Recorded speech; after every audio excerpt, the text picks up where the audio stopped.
Manje priče, više rada. Isto kao što Edis kaže, dobivac kao psi šulimo.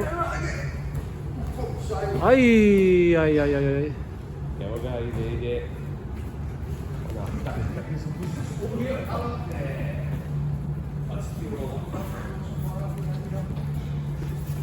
Čekaj, hoće li? Oče, vidi ga, vidi ga.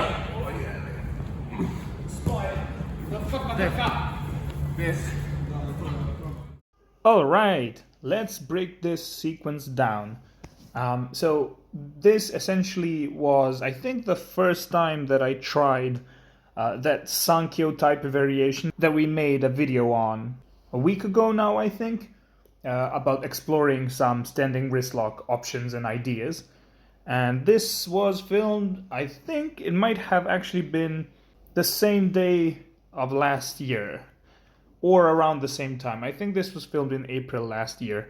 So here, what was essentially happening is, as soon as I feel that a person has, that the person is clinching and grabbing my neck, once I realize that they're staying there and not really progressing, and technically doing it wrong because he's grabbing my neck instead of my forehead to break my posture, that gives me time. I'm an asshole and I will go for wrist locks. And as you can see, I'm immediately starting to lock that wrist in my armpit, as you can see. But he senses that because I'm known to be a wrist locker. So he's gonna pull back, or more, he's actually pulling it down, which then forces me to keep it locked closer to my belly button, and I'm taking control of it with the right hand as well. And at this moment, since he pulled me in, because if I'm locking his wrist, he's also connected with me, and he pulls me in. And here's a little mistake on my part, but then I correct it immediately. You can see my left arm is flinging outwards. That's because I was thinking, okay, so I'm being pulled in, I should maybe shoot and do a takedown or control his waist, which is not good because my posture is broken. And at that moment, he even furthers that with his left arm. He's framing it on the back of my neck, as you can see. And I step and I notice that immediately. You can see that I release that left arm, which then further serves the unexpected nature of this wrist lock. So as you can see, I got my posture broken. I'm kind of in a bad position, or my body is positioned badly.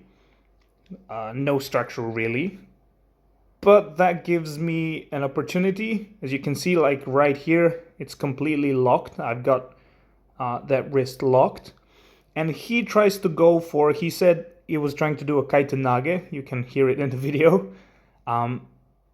And the thing is, his left frame on my neck was fine for that. The problem is that his right wrist and his entire arm is immobilized because of that lock.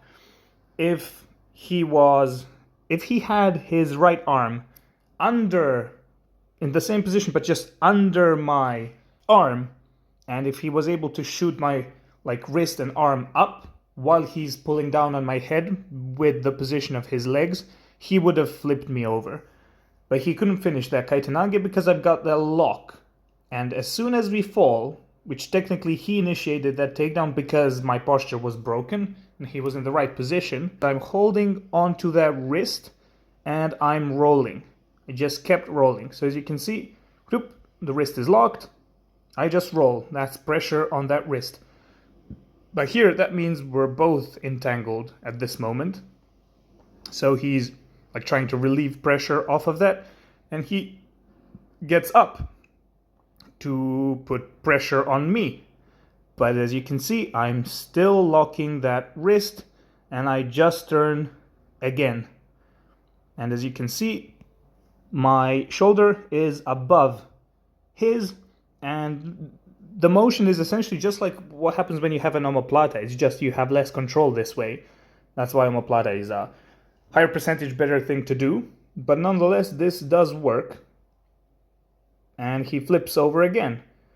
Now at this moment, I'm holding control of that wrist only with my hand. Well, actually, I'm not controlling the wrist anymore. I think, yeah, this is where I let go, but I've got my left arm in position to do an Americana, because I just continue rolling since that whole arm was in position this whole time because of the wrist lock. Now I just scoop my hips under, and as you can see, his hand is starting to appear from behind his shoulder because I'm shooting it up, and I just roll back with my legs, and as you can see, bloop, I put pressure on the neck while doing that Americana. And I technically scoop myself out. You can see my head emerge, that I escaped that pin type thing, and he taps here. So yeah, wrist lock ideas are cool. There's plenty of ways you can execute cool kinds of wrist locks. The fact that they're a low percentage and not really great techniques to build your understanding and ability is just something that you can have in your arsenal for whenever the situation might come up. But that doesn't mean that they're useless. So yeah, this is last year, random grappling, random examples of that wrist lock, because I made that whole video when we were exploring those ideas, and I couldn't originally find this video where I tried to do it for the first time. I've done it more times after this throughout this year, and it was much better, because this is just when I was starting to explore that idea. But even then, it did work. So yeah, there's cool stuff to think about. Anyways, that's pretty much it for this video. Thank you for watching, guys. Take care.